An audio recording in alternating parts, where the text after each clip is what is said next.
Welcome to Bald, Bearded, and Bold, the podcast for dads who are embracing fatherhood with confidence, wisdom, and a little bit of humor. Whether you're rocking the bald look, the beard, or just the bold attitude of being a dad, this is your space for real talk, dad hacks, and stories from the trenches of fatherhood. Let's build stronger families and better dads together. Now here's your host, Jason Haswell. Okay, here we are. It's Bald, Bearded, and Bold, and we are here today with a special guest, Mike Howard, who is Vice President at the Wheeling Chamber of Commerce, and he's come here today to talk to us a little bit about his life and business and with his family and his faith. And today we're going to talk to Mike about those several issues, but I'd like him to kind of give a little background on himself. He's got a big sales background and is trying to help the city now with the grow things here with the chamber. So Mike, how are you today, bud? Good, sir. Thank you very much. I was fortunate in the fact that they upgraded me to the chief operating officer at the chamber. Oh, I apologize. No, that's okay. Excuse the hell out of me.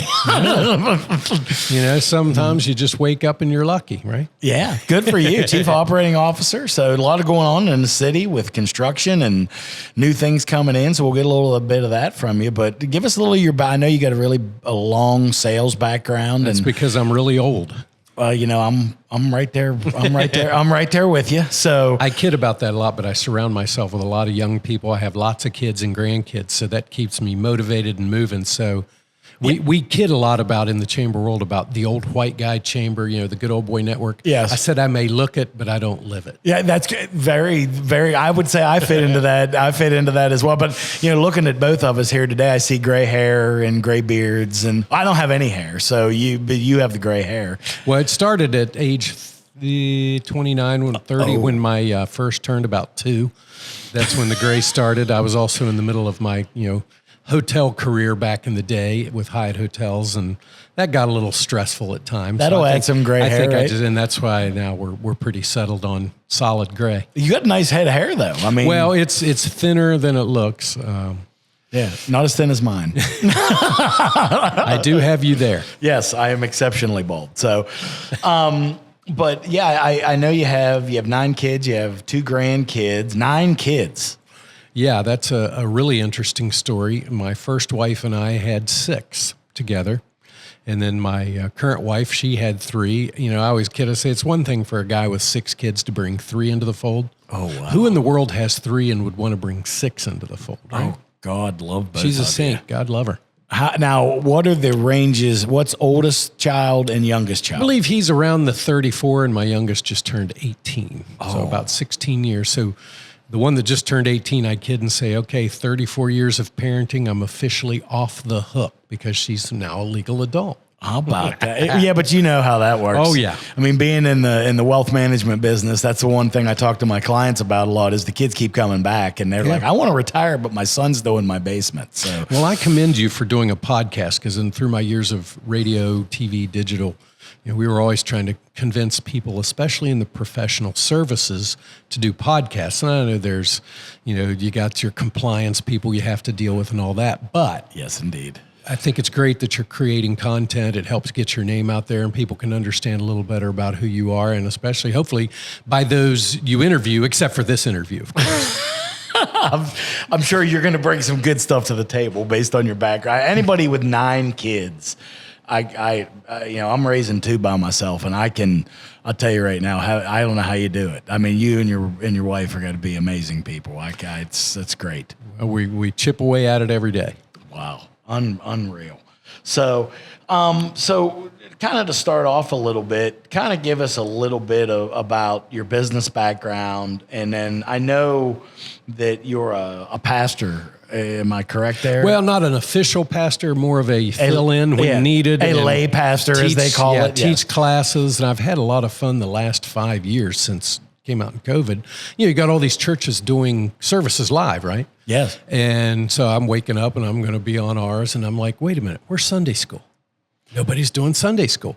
So I threw a hat on and started doing Sunday school at 8 a.m, and I've been doing it for 5 years every Sunday morning on Facebook Live. Good for you. For about 15 minutes. I got people in North Carolina, Southern West Virginia, Pittsburgh, getting over 300 views a week on it as they come in later. Very few people join me at 8 o'clock on Sunday morning, but they catch it later. And so I said, as long as you all keep watching it, I'll keep doing it. Well, that's a great thing about the medium. I mean, you can get your message out and, people can kind of tune in. That's kind of one of the reasons why I did this, because then it gives everybody access all the time. And I just think it's a better way to spread.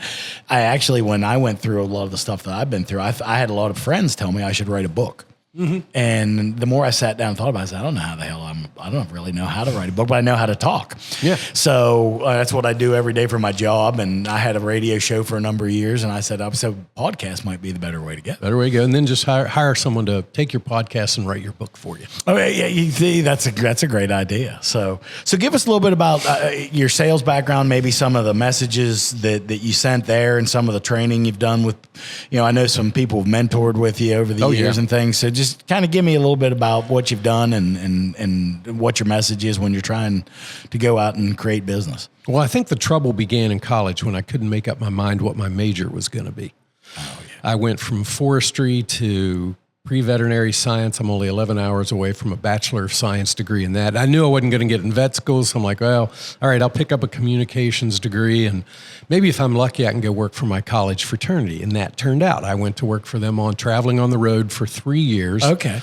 Making no money at all, but I mean, gosh, you got to travel to all these campuses, meet all these alums, get, making a network that way. Sure. But I saw what all these event planners were doing, because I was in charge of the convention, black tie banquets, and I met with a ton of hotel people. Okay. I said, well, that looks like an interesting career. I like being around the hotel. I like the energy of it. Hotels, basically 15 businesses all working together to take care of the people that are coming in. Right. So I was lucky enough to get a management training offer to go to Hyatt Hotels, and went to Nashville for a couple years. That's when I married my first wife, Amy, who was from Wheeling. So I get into the sales end that way, go through all the training, but I knew I was going to be in sales. And so I'm selling conventions to companies or organizations or associations. And it was a lot of fun. It was a great time then. Hyatt was adding a new hotel every 21 days. Oh, my Lord. So if you were, able to transfer, move around, which we would a little bit, we did about 3 moves. But then that just kind of got a little crazy too. But I owe them a lot in 2 areas: the customer service angle, sure, and how to really sell the right way and make presentations and set yourself apart. We were fortunate enough, out of 15 hotels, we won the Saturn Automobile, if you can go back that far, the Saturn Automobile training account. Sure. That was going to bring thousands of employees in over an 18-month period, and we won that contract. Oh. So that was in my first year. So that gave me that desire for sales, right? You win one like that. I've been looking for another one ever since. Absolutely. So it was a lot of fun. But then we decided to just, with family situations here in Wheeling, we moved back home with no jobs or anything. And my wife was in food and beverage. She was going to get a job no matter what. Okay. And I ended up in media after a couple little jobs. I always kid. I did cemetery sales for 4 weeks. Oh. In December. Think about that for a minute. Oh, it's hard to dig a hole in December. Well, I'm calling people up to go talk to them about wills and estates to do pre-need during Christmas. Oh. Yeah, not a good idea. Should I make the joke now that they're dying to get in, or should we leave that out? Oh gosh. And you're doing all this in a pre-need situation, which I believed in it. I still believe it. I think, my gosh, the money you can save. Yep. But it just wasn't my kind of sales. They said, Mike, the goal was make 150 calls to get one appointment. That's not Mike's way of doing things. Oh, that's rough. That killed me. Yes. So then I got into media, and I really enjoyed. No pun intended. Right.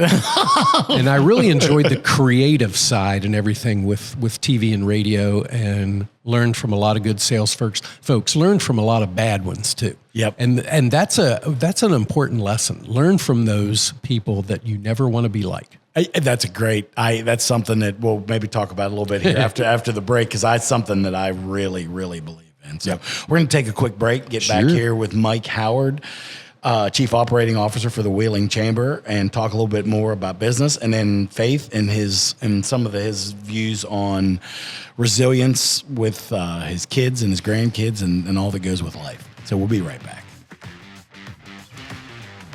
Hey dads, need a break from the chaos? Whether you're changing diapers, coaching Little League, or just trying to drink your coffee while it's still hot, we've got you covered.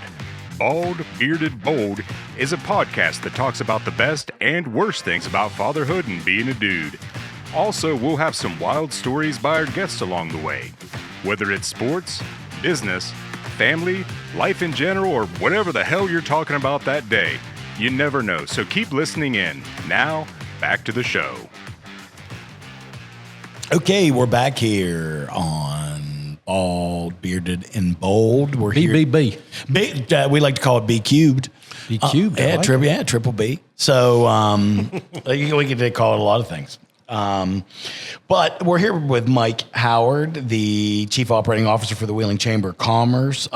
Big background in media sales and hotel sales, and got a great sales background in business, and now trying to develop business here in the beautiful city of Wheeling, West by God, Virginia. Mm-hmm. So let's get back a little bit to you were talking about your philosophy on business, about you kind of figured out who you didn't want to be like, and talk about that a little bit, and because I think that's really important. I'm the poster child for anti-micromanaging. That's probably the best way to describe me. Okay. I revolt and run from micromanagers now that I'm at the age that I'm at. Of course, for many years you had to put up with it. Sure. But what I would typically do once I figured out where they wanted me to be, I'd set my goals a little higher. And then when you're hitting those, even the micromanagers will tend to leave you alone unless they're pressured from even up above. And that's after 35 years of that. That's why I ultimately got out of that, and now in the nonprofit world, which has all of its own challenges too. Oh, of course. But you wake up with just a different mindset and goal of what you want to do, and it's just a lot better. I wish I'd have done this 20 years ago. But then again, I wouldn't want to lose the experiences that I had, because it's taught me a boatload over the years. Well, and it's something that I talk to my staff about a lot here. And it just, you figure out what you want to do. You have a message you want to send to your clients, and you have an image, or try and be as positive as you possibly can, and keep on a certain level. But the one thing that I tell them all the time is, not everybody is going to be a client for us, because you have some people that you deal with that may be negative or create a bad energy or treat your staff poorly, and sometimes, and this is something that I've disagreed with other people. Before I was out on my own, I used to disagree with some of the people when I was in the bigger corporate world before I had my own shop, was sometimes you got to fire a client. Oh yeah, absolutely. And if they're negative or treat your staff bad, or just somebody that doesn't fit with what you're trying to do and do it the right way, we try and do things the right way. If we don't know something, we're going to find out. We're always going to service the client. Mm-hmm. We're going to get back to you on a regular basis. We're going to be positive. But sometimes you got people that's just not how they think. And I think you're better. If not, it's going to cause you great stress. Absolutely. You just kind of got to move on and realize that maybe it taught you a lesson, like you said. You learned something from it, but it's not how you want to do business going forward. Correct. No, I've always been a fan of that thought, but when you're working for some big companies and there's lots of layers, to fire a client isn't always your decision as a salesperson, especially because they'll just give it to another salesperson. Exactly. And I've seen that happen, and I gave up a couple for those reasons. Sure. And fortunately, I had a manager that realized it's better to realign, at least even for the company's sake, and I got that, than to lose the client, just realign to someone else. Personalities don't work sometimes. Right. I mean, it's exactly. just one of those things. Yep. Yeah, you're not we're not going to get along with everybody. And, if you got a manager that realizes that, I think it's beneficial for it's a bad bargain if nobody wins, and you want everybody to try and win if you possibly can. So that's a great idea. But I'd like to talk a little bit with you now about sort of, I know you've had some loss in your life, and with your wife, and you've had the positivity that came from that too, with your kids and your grandkids. But can you give us a little? I've been through it, as you know, and losing my wife, one of the toughest things I've ever been through. Oh, yeah. And now I'm raising my kids, and I deal with them as well, losing their mom. But give me a little background on that and some of your how'd you get through it? What are the positive things that you thought of? How did you help? With your kids is especially important. Well, we were married for just a little over 25 years. Wow. In that, I guess it had been the 24th year. She had a lot of pain in her back for a month or two. We finally got a the right MRI done that showed it was an inoperable pancreatic cancer. And so, we knew at that point it was going to be a tough road to hoe. Sure. But we relied on our faith and we relied on the Lord. And the day my wife called all the kids into her hospital room, except for the youngest, she wouldn't have known what was going on at that point. Sure. And she looked at them, told them exactly what happened, told what she had, what it was going to do, lose her hair, chemo, sickness, all this stuff, 7% chance of making it, so she probably wasn't going to. And then she said to them, but I'm not asking God why, and I don't want you to ask him why either. Oh, amazing. He gave this to me, and he does not make mistakes. Yes, sir. And I'm like, gird up the loins, let's go into battle with this woman for anything, right? I was like, wow. It was just an amazing deal right there. And she fought hard for like 9 months on this and ultimately went to be with the Lord in July of 2013. And so here we are with me and the 6 kids. One was pretty much out of the house. The other one was heading to college, but I mean, it was still, I was working in Pittsburgh, commuting from Wheeling. And we knew that wasn't going to work. But at that time, the company I worked for was fabulous. That's great. They came down during her last week of life just to meet with me and see how I was doing. And I thought, well, that's a nice gesture, right? Come down, have breakfast in Wheeling. Sure. And then the general manager looked at me and he said, and so for the next, I don't know, couple months, I can't tell you for how long we can do this. You have zero responsibility and you're getting your paycheck as it is right now. Wow.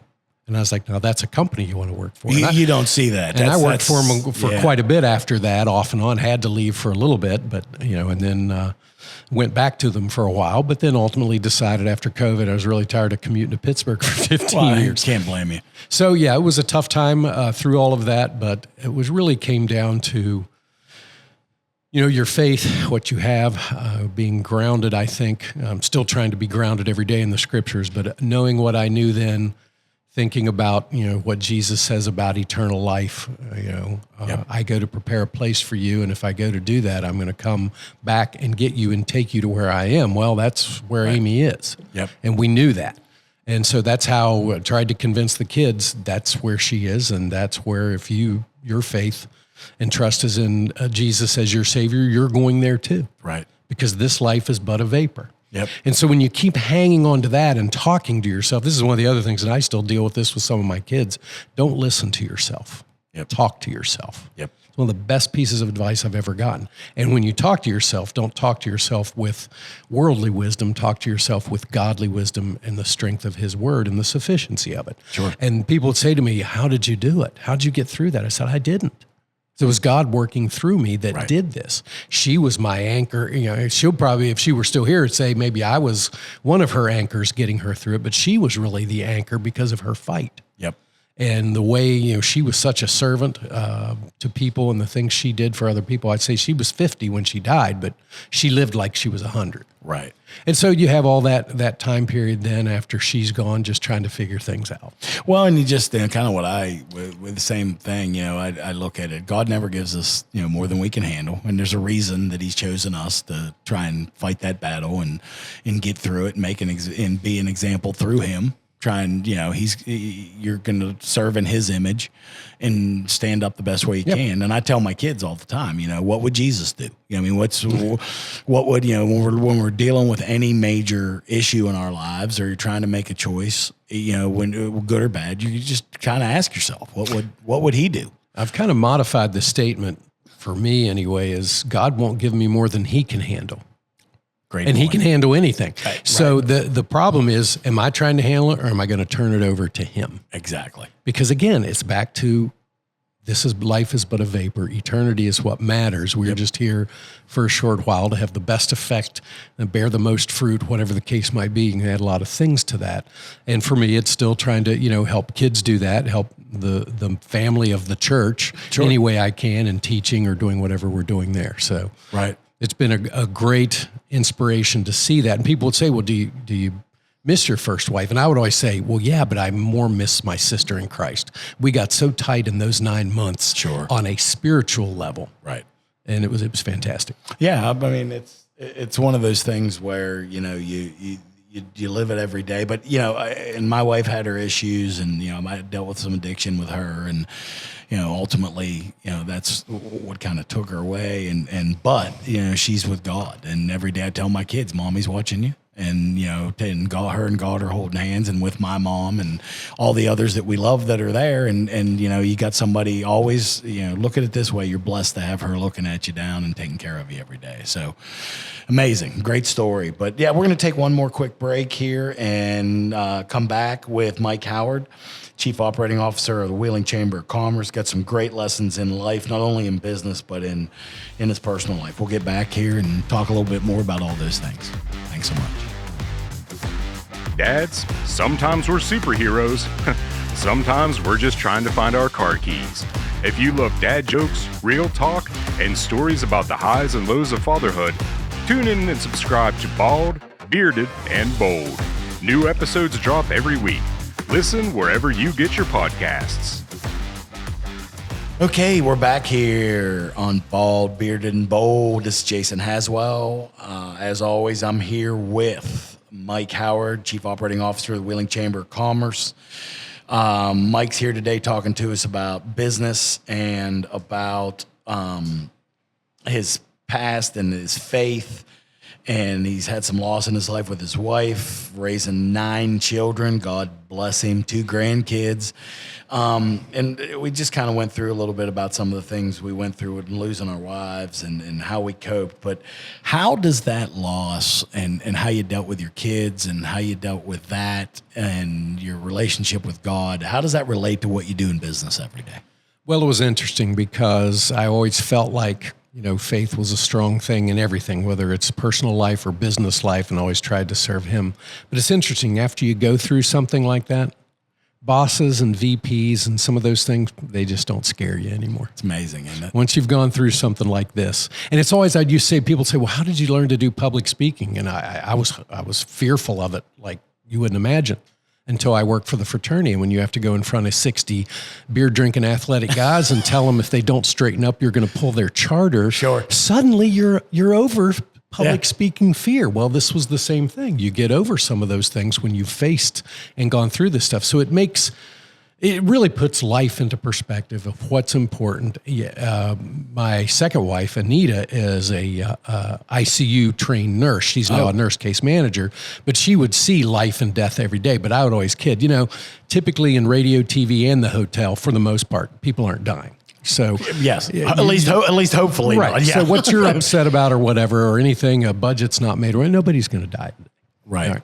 So that helps you put the perspective in there. But that's how I think, and it does help you in the whole resiliency component. That's what I love about good leadership training. Brings in the importance of resiliency, not how situations affect you, but how are you going to react and respond to those things that happen, and being ready to do that and taking it all in and using your life experiences to then come up with your response. Yeah, and it's a great message, and I talk to my kids about this a lot, and others who ask me, how I do it, and what I like.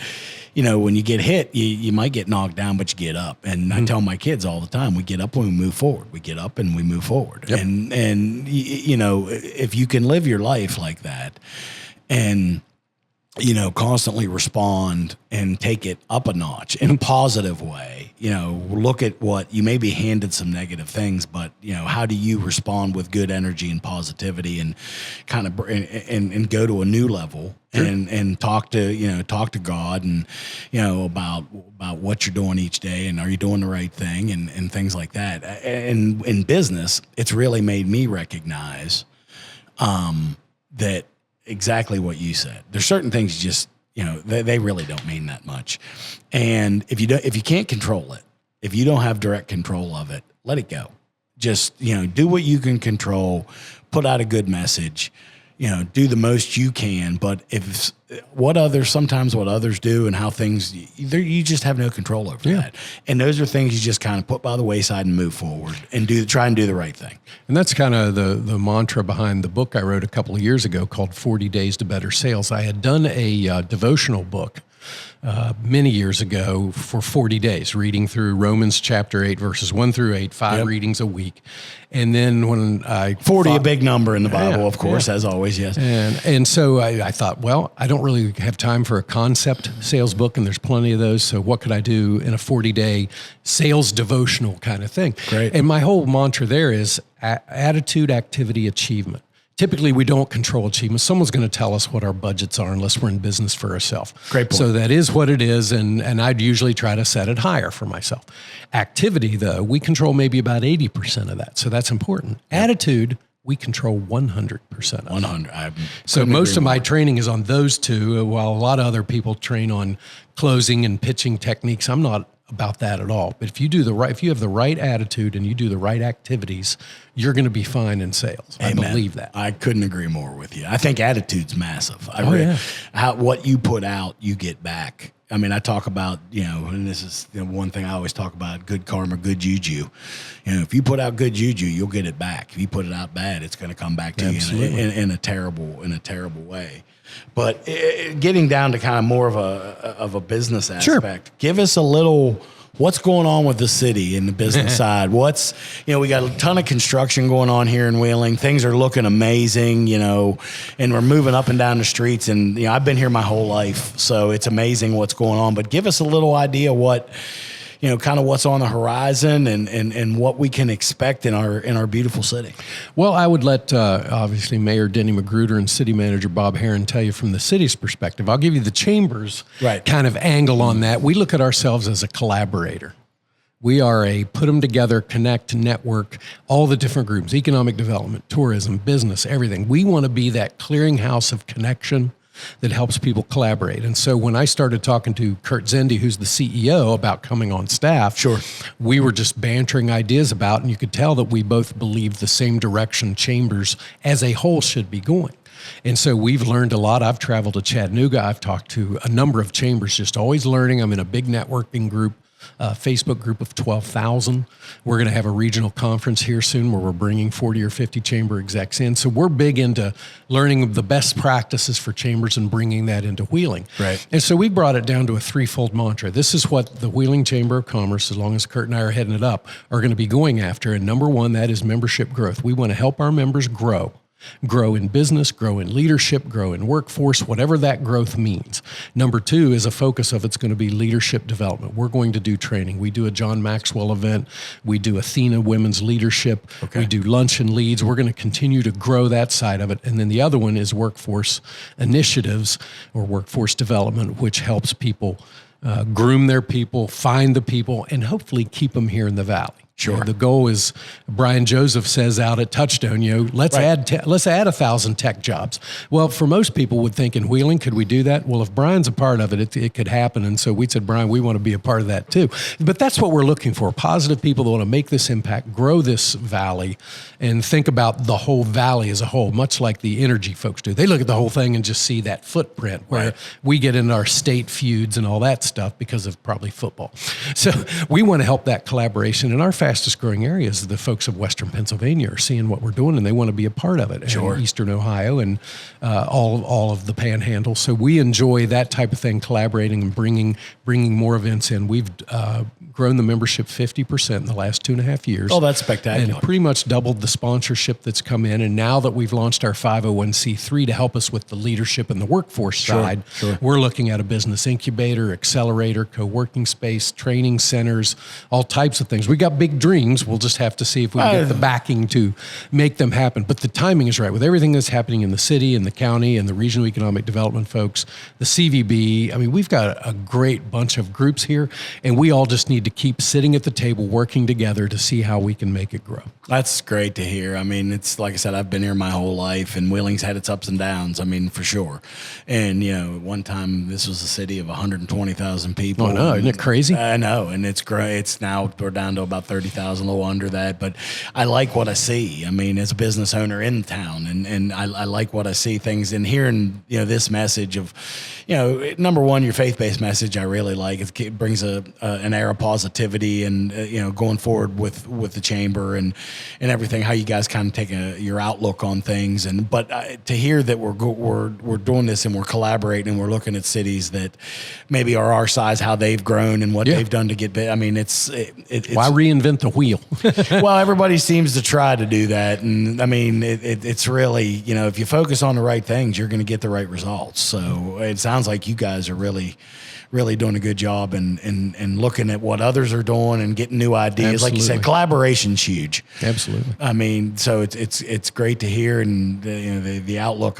It sounds fantastic. So, is there anything coming up with you guys that you want to talk about, or something that maybe we can put out on the airwaves that may be helpful that we can drive for you? Or? Well, I think the big thing is our website has become such a huge thing around wheeling. I mean, when we started this, the website was getting about 40,000 searches on our member directory, which isn't bad. Right. Now we're approaching 200,000 a year. People are just going to our directory like a mini Google to see who's in what industries. And so people are showing up on searches. That's worth the price of admission as a member right then if you never come to an event. But we constantly have great events, networking, leadership training, social events, and you can find that at wheelingchamber.com and just hit the events page and see what's going on. Great. Come visit us. Come check out a message, a leader that's speaking, or just an event that you want to see. We do a ton of networking events. We want to connect businesses together. We spend time every day almost just connecting people that we have run into at networking events. Oh, you need to meet Jason or whatever. Sure.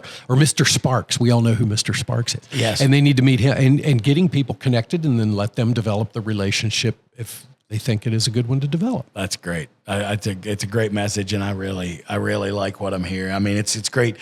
Like I said, this city's we've had our share of ups and our share of downs, but it sounds like with all that's going on from an infrastructure standpoint and from a business standpoint, and your outlook with the collaboration and the message that you're putting out, things sound like they're going well. So. Well, and we're seeing a lot of partnerships now between all the colleges, universities, the workforce folks, and we're trying to be a middle part of that along with the folks at the county to get people talking about internships and apprenticeships. I mean, we have our director of marketing because of an internship that didn't happen with us, Sure. but it kept her in the valley long enough that she was really excited about what was happening here when she was originally thinking of leaving. And then we had one of our board people recommend that we talk to her. And so the day after she gave her commencement speech at West Liberty, 2 days later, she starts her job with us. Oh, it's perfect. So Brooke has been fabulous in finding people like that and keeping them here. And, Yep. and who would think that someone in their early 20s would end up at a Chamber of Commerce? Yep. Because we haven't done a good job of keeping the legacy going of what really good chambers of commerce do. We're seeing that happen here. Our leadership wheeling class that we do every year of about 25 people, the average age has got to be somewhere in the mid to upper 30s, which is great. We love seeing newer folks getting involved, and it energizes us older folks, right? And so we've taken that over the last couple of years to a much greater leadership training level. So people are getting their money's worth in that, but also getting to see all the great things that we have here in Wheeling, and the arts and the culture, and even going to the federal courthouse and the Independence Hall and all those other things that we have, Capitol Music Hall. It's great for people just moving into the area, but we love that program. We hope to continue to grow that, and one of the things we hope to do is bring back the high school and college age leadership programs we used to do. Yeah, keep the good ones here. I mean, that's the goal, I think for all of us, especially all of us, we talk about our kids. We want to, if we can keep, get jobs here, grow the economy, we can keep them here. And, that's for the long term, that's the way you do it. I mean, you grow through the kids. Well, Mike, I really appreciate you coming in. Love your message. It's great to hear, your faith-based message, and with all you've been through, you've been so resilient, and I just, feel sort of a kinship with you because we've been through a lot of the same stuff, and I love what you're doing going forward. Thank you so much for coming in and being on the cast today. You're welcome, and I'll leave people with this thought. I'm one of those few guys that's married up twice. That's a great message, man. It's think about that for a little while. I always used to say with my wife, I outkick my coverage. So. Yeah. Well, I've done that twice. So. Yeah. Well, again, appreciate everything. Thank you so much for Absolutely. coming. Blessings to you on what you're doing here. Thank you, boss. I appreciate it. This is Bald, Bearded, and Bold. Thank you for being with us today, and we will see you again on the next cast.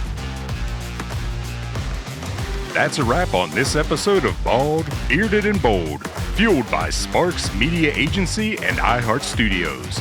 If you enjoyed the show, be sure to share it with a fellow dad. Got a dad win or struggle to share? Hit us up. We'd love to hear from you. Stay bold, stay bearded, and keep crushing fatherhood. Until next time.